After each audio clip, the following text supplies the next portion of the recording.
세상을 이기는 원리 두 번째, 선입니다. 최근에 제가 기사를 하나 보게 되었는데 그 기사 제목이 뭐였냐면 혼줄 말고 돈줄 내주자라는 그런 기사 제목을 보았어요. 혼줄이 뭐냐면 혼내준단 말이잖아요. 근데 혼내지 않고 돈줄 내준다. 돈을 써서 그 사람을 한번 놀라게 해주자, 이런 의미인데 어떤 내용인가 하고 봤더니 서울 마포구 망원동에 있는 18살 고등학생이 치킨집, 어떤 브랜드인지 잘 모르겠어요, 치킨집 본사에 편지를 써서 보냈습니다. 그 편지 내용이 뭐냐면 이런 내용이에요. 할머니하고 같이 사는데 부모님이 돌아가셨는지 아니면 따로 떨어져 사는지, 할머니와 같이 사는데 할머니가 이 고등학생 아들을 책임지는 가장 역할을 하고 있었습니다. 그런데 할머니가 이제 몸이 편찮아서 일을 못하게 되니까 집에 이제 돈이 없어서 가난하게 살아야 되는 상황이 생긴 거예요. 그런데 이제 이 고등학생 남학생에게는 한 남동생이 있었어요. 그 남동생은 아주 어렸는데, 남동생이 어린아이들이 철이 많이 없잖아요. 집이 이렇게 어려우면은 먹고 싶어도 먹고 싶다는 말 못하는 게 정상인데 아이들은 그거에 철이 없어가지고 치킨 먹고 싶다고 노래를 불렀나 봐요. 그래서 이제 하는 수 없이 이 고등학생 형아가 이 어린 동생을 손잡고 데려갔어요. 치킨을 먹으러 데려갔는데 자기한테 있는 돈 전 재산이라고는 5,000원밖에 없는 거야. 5,000원 가지고 여러분 치킨 먹을 수 있어요, 없어요? 못 먹죠. 치킨집 가면 요새 최소 17,000원, 18,000원이에요. 그러니까 가도 먹을 수가 없는 거야. 여러 치킨집을 들어가 봤는데 그 돈으로는 못 먹는다고 다 쫓겨났어요. 그런데 어느 치킨집을 갔는데 사장님이 반갑게 맞이해 주는 거예요. 괜찮다고 들어오라는 거예요. 그리고 치킨 한 마리를 내주면서 5,000원도 안 받고 공짜로 준 거예요. 나중에는 이 어린 남동생이 철이 없잖아요. 그래서 어떻게 했냐면 한 번 먹으면 너무 감사해서 그 감사한 마음만 가지고 살면 되는데 나중에 또 치킨집을 찾아간 거야. 그래가 또 갔는데 사장님이 또 치킨을 내주고, 나중에 또 찾아가는데 또 치킨을 내주고, 계속 치킨을 공짜로 줬던 거예요. 심지어는 이 남동생이 머리가 너무나도 길어갖고 너플너플하니까 가서 머리도 깎으라고 미용실 갈 돈도 줬대요. 이렇게 선행을 베풀었습니다. 그래서 이제 이 18살 먹었던 형아, 이 남학생이 너무 이 사실에 감동받아가지고 치킨집 본사에다가 편지를 보낸 거예요. 이 사장님이 너무나도 감사합니다. 나도 나중에 커서 이런 사장님이 되어서 사람들에게 이 선행을 베풀며 살겠습니다. 이렇게 편지를 보낸 거예요. 그래가지고 이제 치킨집 본사의 그 어떤 직원이 편지를 보고 너무 감동적인 스토리를 보면서 인터넷에 이 사실을 올리게 되었습니다. 인터넷에 올리니까 사람들이 이것을 보고 이야, 감동적이다 그러면서 하는 말이 혼줄 말고 돈줄 내주자라고 이야기를 한 거예요. 그래서 어떻게 했냐면 수많은 사람들이 이제 그 치킨집을 막 방문하기 시작했어요. 그 사장님이 누군지 또 보고 싶은 거예요. 궁금해가지고. 그래가지고 이제 사장님한테 막 쪽지도 보내주. 사장님 너무 감동적입니다. 사장님 뉴스 보고 달려왔습니다. 응원합니다. 행복하세요. 이런 막 응원의 메시지도 보내면서 치킨을 엄청나게 막 사주는 거예요. 그래가지고 이제 이 사장님 치킨집이 이제 대박이 난 겁니다. 여러분, 어떻게 이 치킨집이 이렇게 잘 되는 치킨집이 될 수 있었어요? 선을 베풀었기 때문에 가능한 것이죠. 요즘에 여러분, 치킨집이 얼마나 많은지 어떤 동네를 가든지 간에 가장 많이 보이는 게 뭔지 아는 사람? 십자가. 어느 동네 가든지 간에 십자가는 항상 보여요. 눈만 돌려도 여러분 십자가 3개, 4개는 다 볼 겁니다. 근데 그에 비해서 못지않게 많은 게 치킨집이에요. 얼마나 치킨집이 많은지 모릅니다. 근데 이 치킨집들이 서로 다 경쟁 업체를 이기려고 별의별 방법들을 다 씁니다. 어떤 방법을 쓰냐면 배달의 민족만 봐도요, 수요일 날엔 무슨 치킨 할인 쿠폰이 나오고 화요일 날엔 무슨 치킨 할인 쿠폰이 나오고 온갖 할인 쿠폰을 막 풀어가지고 치킨 시켜 먹게끔 막 만듭니다. 뿐만 아니라 어떻게 했냐면 리뷰 이벤트를 쓰면요, 감자튀김 서비스를 줘요. 김말이 서비스를 주고 이런 이벤트를 막 해요. 그리고 배달을 안 받고 직접 와서 가져가면 3,000원 할인해 주고 이런 이벤트들을 막 펼치면서 경쟁업체하고 막 싸움을 합니다. 근데 여러분, 이게 과연 얼마나 효과가 있을까요? 얼만큼 할인해줘야 더 많은 치킨을 팔 수 있을까요? 얼만큼 서비스를 줘야지 내가 더 많은 이익을 남길 수 있을까요? 한계가 있겠죠. 그런데 여러분, 오늘 이 기사의 내용의 주인공처럼, 그 치킨집 사장님처럼 그냥 이런 이벤트 이런 거 안 하고 선을 베풀었더니 오히려 대박이 나버렸습니다. 이게 여러분, 세상을 이기는 원리입니다. 세상 사람들은요, 남들이 다 하는 것 가지고 서로 경쟁하면서 이겨보려고 아둥바둥 싸우는 거예요. 그런데 우리 믿는 사람들도 마찬가지고 이 세상에서 이길 수 있는 방법이 뭐냐? 바로 선을 베푸는 것이에요. 우리 찬양 가사에도 이런 가사가 있어요. 져야만 승리하는 놀랍고 영원한 신비. 이런 가사가 있습니다. 져야만 승리하는 놀랍고 영원한 신비. 어떻게 진 게 이긴 걸까?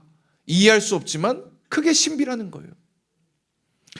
여러분, 우리가 손해보고 오히려 져줄 때, 선행을 베풀어 줄 때 오히려 그것이 승리하는 비결이라는 것입니다. 오늘 본문이 바로 그런 내용이에요.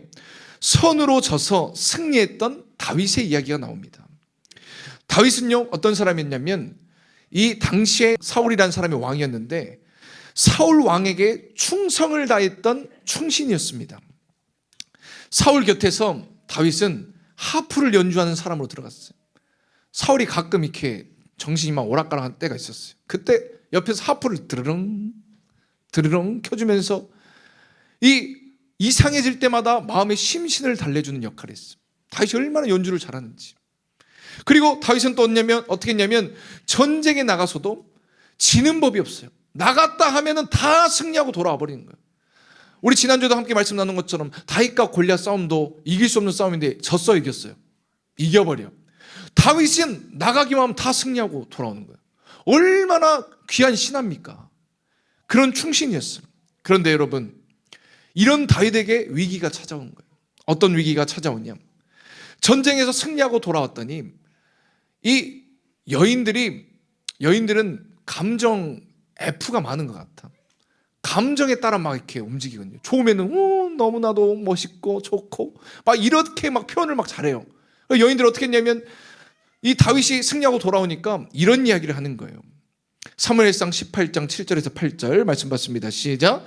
여인들이 뛰놀며 노래하여 이르되 사울이 죽인 자는 천천히요 다윗은 만만이로다 한지라. 사울이 그 말에 불쾌하여 심히 노하여 이르되 다윗에게는 만만을 돌리고 내게는 천천만 돌리니 그가 더 얻을 것이 나라 말고 무엇이냐 하고. 여인들이 막 너무 멋있는 거야. 다윗이 멋있어서 막 이렇게 다윗은 대단하다, 사울보다 더 대단하다, 사울은 천천히고 다윗은 만만이고. 그러니까 이 말을 왕이 들으면 기분이 나쁘겠어 좋겠어요. 왕이 그 나라 짱이야, 인기 짱이야 되는데 자기보다 인기가 더 많은 거예요. 그래가지고 사울이 이때부터 이제 다윗을 미워하고 질투하기 시작합니다. 그래서 어떻게 했냐면 눈에 불을 켜고 다윗을 죽이러 찾아다니는 거예요. 그래서 어쩔 수 없이 다윗이 살아야 되기 때문에 왕궁을 벗어나서 도망자 신세가 돼요. 그때부터 광야를 돌아다니면서 숨어 다니기 시작했습니다. 걸리면 죽으니까. 그런데 이렇게 꼬여버린 다윗의 인생 가운데 반전의 역사가 일어나요. 어떤 역사가 일어났냐면 다윗을 눈에 불을 켜고 죽이려고 쫓아다녔던 사울이 갑자기 변화가 생깁니다. 심경의 변화. 사울이 어떻게 했냐면 자신의 잘못을 인정을 해버려요. 그리고 다윗을 높여주는 일이 일어납니다. 사무엘상 24장 17절 시작. 다윗에게 이르되 나는 너를 학대하되 너는 나를 선대하니 너는 나보다 의롭도다. 사울이 이상해져 버렸어요. 죽이려고 쫓아다니다 갑자기 다윗을 높여주기 시작하는 거예요. 그리고 뿐만 아니라 축복까지 해줍니다. 축복. 사무엘상 24장 20절에서 21절 시작. 보라, 나는 내가 반드시 왕이 될 것을 알고 이스라엘 나라가 내 손에 견고히 설 것을 아노니 그런즉 너는 내 후손을 끊지 아니하며 내 아버지 집에서 내 이름을 멸하지 아니할 것을 이제 여호와 이름으로 내게 맹세하라 하니라. 네가 왕이 될 것을 나는 안다. 이스라엘 나라가 네가 왕이 될 때 견고하게 설 것이다. 사울이 완전 미쳐버렸죠.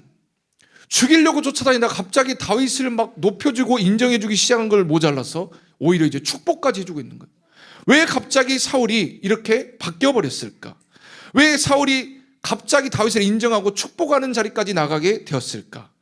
그 이유가 바로 다윗이 사울의 그 악행에 악으로 대응한 게 아니라 선으로 대응했기 때문에 그렇습니다. 선을 베풀었기 때문에 사울의 마음이 바뀌어버린 거예요. 어떤 내용이 있냐면 다윗이 광야 생활할 때 사울을 피해서 도망 다닐 때 엔게디 동굴에 숨었어요. 그런데 사울이 이제 다윗을 죽이려고 수많은 정예 병사들을 몰고 다니면서 쫓아다녔습니다. 그러다가 어느 날 갑자기 똥이 마려운 거예요. 사울도 사람이잖아요. 똥이 마려워가지고 조용히 이제 동굴에 들어가서 똥을 싸고 와야겠다 생각을 한 거예요. 이거 제가 지어낸 이야기 아니에요. 성경에 나온 이야기예요. 그래가지고 똥 싸러 동굴에 들어갔는데 그 동굴에 누가 숨어있냐? 다윗이 숨어있는 거예요. 야, 사무엘상 24장 3절 말씀 받습니다. 시작. 길가 양의 우리에 이른즉 굴이 있는지라 사울이 뒤를 보러 들어가니라 다윗가의 사람들이 그 굴 깊은 곳에 있더니 뒤를 보러 들어갔다 그러죠. 똥 싸러 들어갔다는 거예요. 그랬는데 그곳에 다윗이 있다는 거예요. 아무튼 이제 사울이 이제 똥 싸고 있을 때 여러분 한번 생각해 보세요. 여러분들 화장실 갈 때 옷을 막 꽁꽁 싸매고 무장하고 화장실 가서 똥 쌉니까? 겉옷 벗고 편하게 가서 싸잖아요. 사울이 다윗을 죽이려고 온갖 갑옷을 입고 다 무장하고 왔겠지만 똥 쌀 때는 편하게 갑옷 벗지 않았겠어요? 그런 상황이고 무방비 상태로 앉아서 똥을 두고 있을 거예요. 그때 다윗에게는 사울을 죽일 수 있는 절호의 찬스가 찾아온 거예요. 사울만 죽이면 이제 내가 더 이상 도망 다닐 필요가 없어졌어요. 그런데 다윗은 어떻게 했냐면 사울을 죽이지 않고 오히려 조용히 옷자락만 살짝 베서 가버렸습니다. 사무엘상 24장 4절 말씀 다윗의 사람들이 이르되 보소서 여호와께서 당신에게 이르시기를 내가 원수를 내 손에 넘기리니 내 생각에 좋은 대로 그에게 행하라 하시더니 이것이 그날이니다 하니 다윗이 일어나서 사울의 겉옷자락을 가만히 베니라. 그냥 칼로 확 찔러버렸으면 다윗 인생은 이제 완전 편해져 버리는데 옷자락만 살짝 빼서 돌아온 거예요. 너무 답답하지 않아요? 여러분들이 만약에 그때 다윗이라면 어떻게 했을 것 같습니까? 여하튼 여러분 다윗이 선택한 건 뭐냐? 아까 우리가 함께 나눴던 것처럼 져야만 승리하는 영원한 신비의 길을 걸어간 것입니다. 그 결과로 인하여서 사울의 심경이 변화가 된 거예요. 만약에 다윗이 이때 사울을 죽이려고 했다면 사울의 마음은 절대 바뀌지 않았을 겁니다. 네가 여기 숨어 있을 줄 몰랐다 하면서 사울이 어떻게든 다윗과 싸웠을 거예요. 설령 자기가 죽더라도 병사들한테 다윗은 죽었을 거야. 그런데 다윗은 그렇게 하지 않고 조용히 옷자락만 베고 가니까 사울이 오히려 거기에서 심경이 변화되어서 다윗을 인정해주고 축복해주는 마음으로 바뀌게 된 겁니다. 여러분 우리가 마찬가지예요. 우리가 세상을 살아가면서요 수많은 사람들은 돈을 벌어서 힘을 가지려고 합니다. 권력을 가지려고 하고 명예를 얻으려고 얼마나 노력하는지 모릅니다. 정치인들만 보세요. 자기의 그 높은 자리에 올라가서 그 명예를 얻기 위해서 수많은 돈을 쏟아붓고 옆에 있는 사람들을 다 죽여야만 자기가 살기 때문에 그런 싸움을 길을 걸어갑니다. 어떤 사람들은 돈을 벌어야 하기 때문에 다른 사람들 잘 되고 안 되고 그런 거 신경 쓰지 않고 돈을 버는 데만 혈안을 높여서 살아가는 사람들도 많이 있어요. 세상의 원리로 우리가 싸운다면 우리에겐 승산이 없습니다. 여러분 격투기 봤는지 모르겠습니다. UFC 이런 거. 격투기 선수가요 우리나라도 정말 싸움 잘하는 선수들 많거든요. 우리가 보기엔 최고의 선수죠. 그런데 그 격투기 선수도 더 싸움 잘하는 격투기 선수 만나면 지는 거야 그냥. 힘은 더 큰 힘 앞에서는 무용지물이 되는 거예요. 우리 엊그저께도 호주하고 축구했습니다. 호주랑 되니까 우리가 상대할 수 있는 거지. 브라질하고 붙었으면 여러분 우리가 이긴다고 생각했겠습니까? 브라질하고 붙었으면 그냥 어차피 질 싸움이라고 생각했을 거야. 이기면 감사한 거고. 그러니까 여러분 힘이라는 것은 더 큰 힘 앞에 아무 소용이 없어지는 거예요. 그런데 오히려 우리가 힘을 힘으로 싸우지 않고 권력을 권력으로 싸우지 않고 명예를 명예로 싸우지 않고 선을 베풀며 나아간다면 오히려 우리가 이길 수 있다는 겁니다. 일제강점기 시대 때 손양원 목사님이란 분이 계셨습니다. 이 손양원 목사님은요, 당시에 일제가 펼쳤던 그 정책, 신사참배의 강요, 거기에 맞서 싸웠던 독립운동가이셨습니다. 그리고 또 뭘로 유명하냐면 자신의 두 아들이 있었는데 그 두 아들을 죽였던 그 살인자를 자기의 양아들로 삼았던 사랑이 넘쳤던 목사님으로 유명합니다. 당시 어떤 일이 있었냐면 일본이 우리나라를 식민지로 삼아서 점령하고 있을 때 두 길로 갈렸어요. 우리 조선시대 사람들은요, 끝까지 애국의 마음을 가지고 그 자리를 지키는 사람, 혹은 자기가 잘 살아보겠다고 일본 편에 선 사람들이 많았습니다. 이때 당시에도 학생들 사이에서도 그런 사람들이 있었어요. 일본 편에 서서 일본이 시키는 일을 했던 조선 학생들도 있었습니다. 그 학생들이 기독교 신자 학생들을 찾아다니면서 폭력을 가했어요. 그 폭력에 결국에는 이 손양호 목사님의 두 아들이 사망하게 된 거예요. 아버지로서 얼마나 마음이 아플까요? 손양호 목사님은 사랑이 넘쳤던 목사님이셨어요. 너무나도 마음이 아팠어요. 그런데 어떻게 했냐면 성경의 그 말씀, 원수를 사랑하라는 그 말씀 때문에 오히려 자기를 죽였던 두 아들 죽였던 그 나쁜 그 학생을 내가 너 오늘부터 내 아들로 삼겠다, 이렇게 하고 자기 양아들로 삼았어요. 어떻게 이런 일이 일어날 수 있을까요? 저 같았으면 만약에 누가 내 아들을 때렸다, 나는 아마 눈 뒤집혔을 것 같습니다. 가만히 안 있었을 것 같아요. 내가 내가 이제 때리고 내가 깜빡한다. 저 같았으면 아마 그랬을 것 같아요. 근데 대단한 분이시죠. 손양 목사님이요, 오히려 그 악을 악으로 갚지 않고 선으로 갚았던 거예요. 그랬더니 어떤 일이 벌어진지 알아요?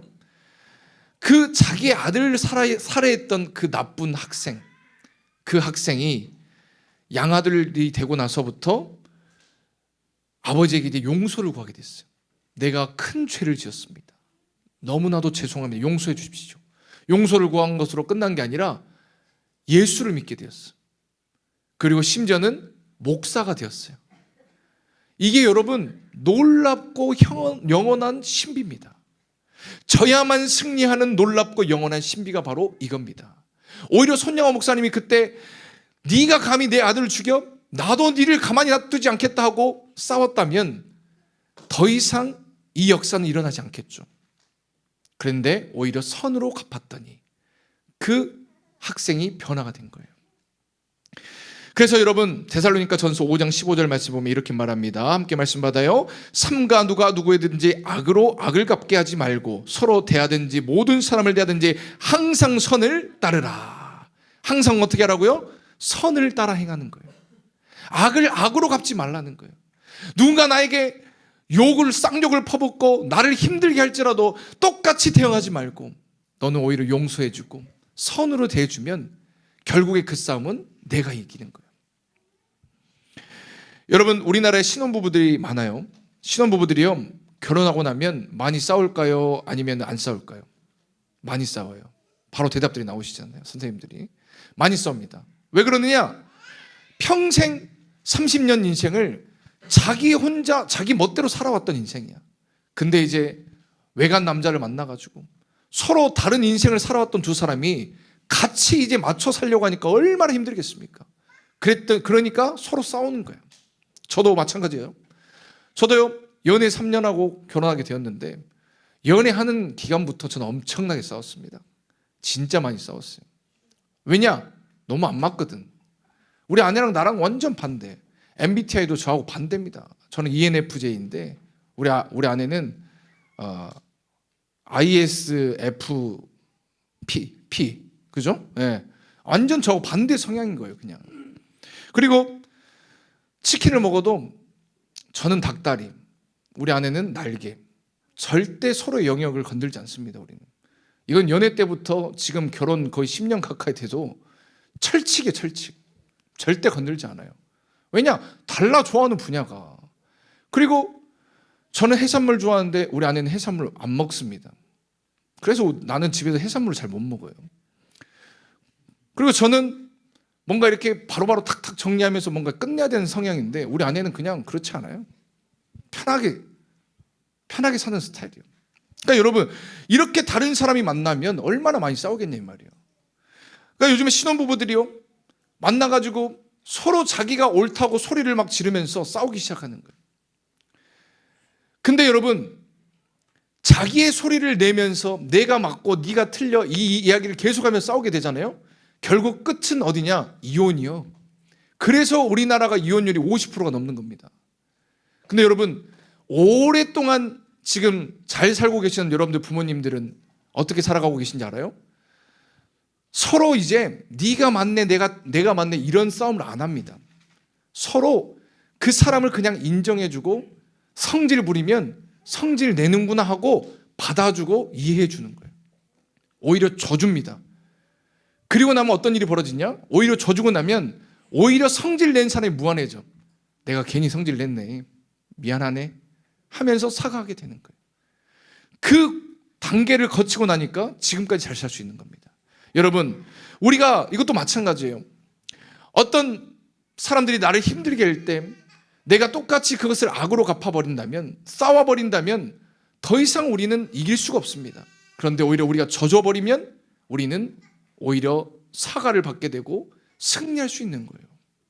예수님도 마찬가지입니다.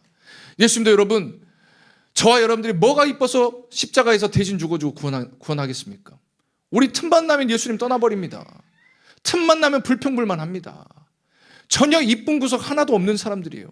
틈만 나면 죄 짓고 머릿속에 생각하는 게 틈만 나면 어떻게 예배 한번 쉴까 이런 생각을 하고 사는데, 예수님이 우리 이쁜 구석 본다면 십자가 안 줘줬을 것 같습니다.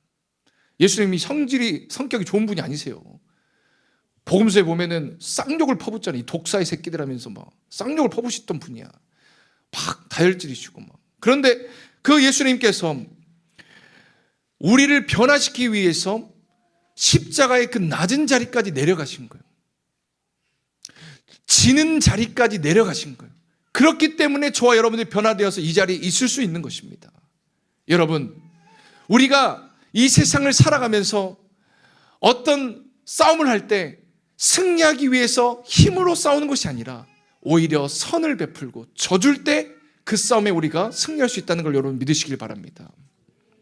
부디 여러분들이 져야 승리하는 영원한 신비를 깨닫고 선을 행하는 사람이 되시기를 주님으로 축복합니다. 우리 오늘 말씀 생각하면서 함께 우리 찬양했으면 좋겠습니다.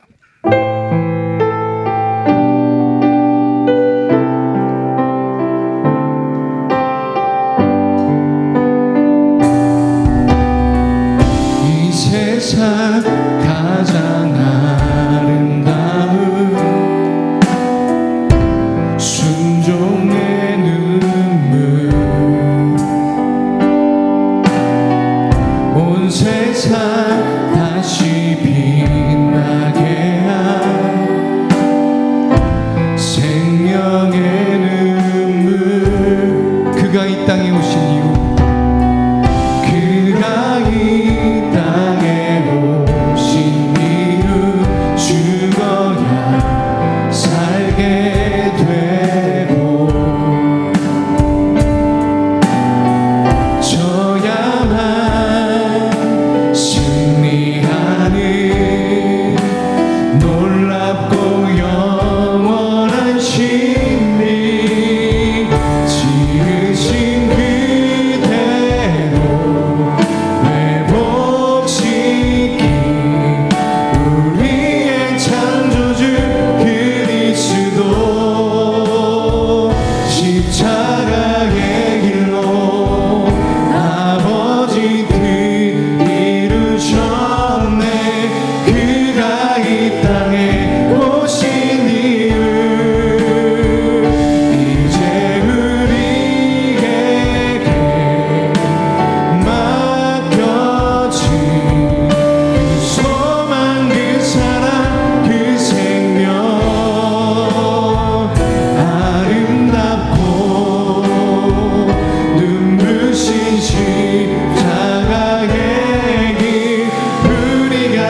다시 날 위해 다시 사신 예수 그리스도 다시 오실 그 사랑 죽음도 생명도 천사도 하늘의 어떤 권세도 끊을 수 없는 영원한 그 사랑 영원한 그 사랑 예수 영원한 그 사랑 영원한 그 사랑 예수 영원한 그 사랑 예수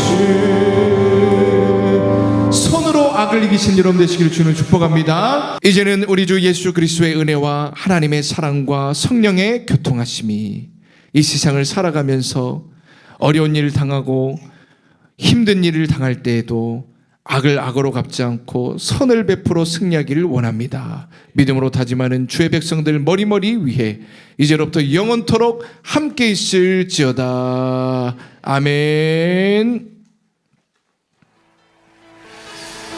우리 시간에는 우리